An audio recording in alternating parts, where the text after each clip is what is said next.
Thanks for coming. Welcome to the Friends Lecture Series. This is our second in a series of three. There'll be another one in September. Today's guest is Harry Havemeyer, author of Along the Great South Bay. And Harry's topic today is the cultural history of the Southside Sportsmen Club. So Harry, up to you. Thank you. Thank you very much. It's a great pleasure to be here. I'm going to stand up some of the time and sit down some of the time because I want to refer to some things that I'll need to sit down to read, and I hope that doesn't bother anybody. What we thought was that I'd talk for about 45 minutes, and then happy to take any questions you might have at the end. So save them up in your head and ask me then, and I'll try to answer them. I'm a little bit hesitant addressing all of you because I seem to think that you know an awful lot about the Southside Club, and but I'm on the older end of the scale of living people that remember it, and maybe I know something or learned something about it that might interest you that you hadn't already heard before. So with that, by way of an introduction, I just want to make a quick comment about this invitation, Cultural History of the Southside Sportsmen Club. I'm going to tell stories. I guess that's cultural history, telling stories about people, largely. And then it identifies me as a four-generation summer resident of Islip. That is true. Just a very little about myself. It was my grandfather who came to rent in Babylon, later to buy in Islip. And then my mother's grandfather, which would be my great-grandfather, about the same time came to live in Islip on Ocean Avenue. And so from both sides of my family, I've sort of come down into this part of the world.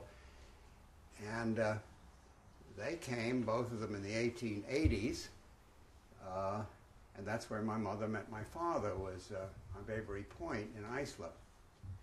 My wife and I have lived for our entire married life, which is almost 60 years now, on Saxon Avenue between Bayshore and Islip.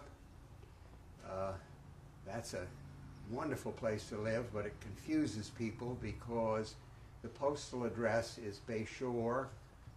The Bayshore Fire Department looks after us, but we pay our taxes to Islip, and legally we live in Islip.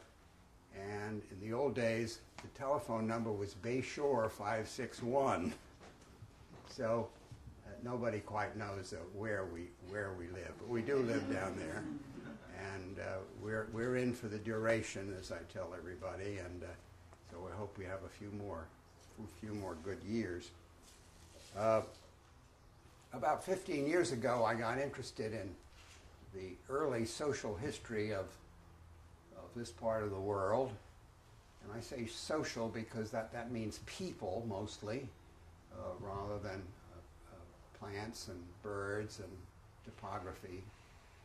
And so I proceeded to research and use what knowledge I had and wrote 3 books, a trilogy about the Great South Bay. Along the Great South Bay, which is the one that's going to be talked about, it became the most popular of the 3.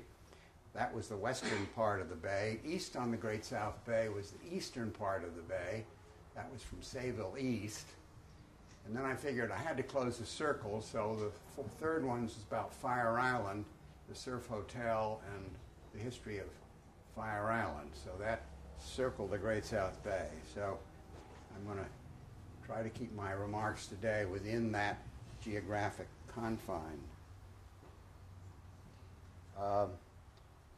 Every author acknowledges a lot of help I got started in this writing business because of the great encouragement of the former Islip town historian Carl Starace. I don't know whether any of you, does that name ring a bell to anybody here?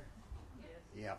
Carl is not with us any longer, but he kept telling me to write, and he kept giving me material to write about, and it became very exciting. And so Carl was really my literary godfather, and I always want to thank him. The other person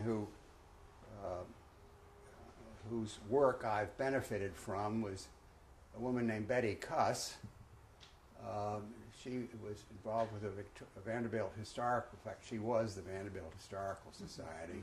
Did any of you know Betty? Yes. Okay. So all her work, particularly these 2 volumes of old Oakdale history, have been a great source of information for me, and I'm going to take the liberty of quoting as we go along briefly from those 2. And then I want to say a word of thanks to a man named Dick Baldwin. Dick, you're not here, are you? No. But Dick is really an Islip historian, and I have some letters that he's written me about the Southside Club, which I hope are accurate. And if they're not, you can let me know, and I'll let him know. So that's by way of acknowledgement.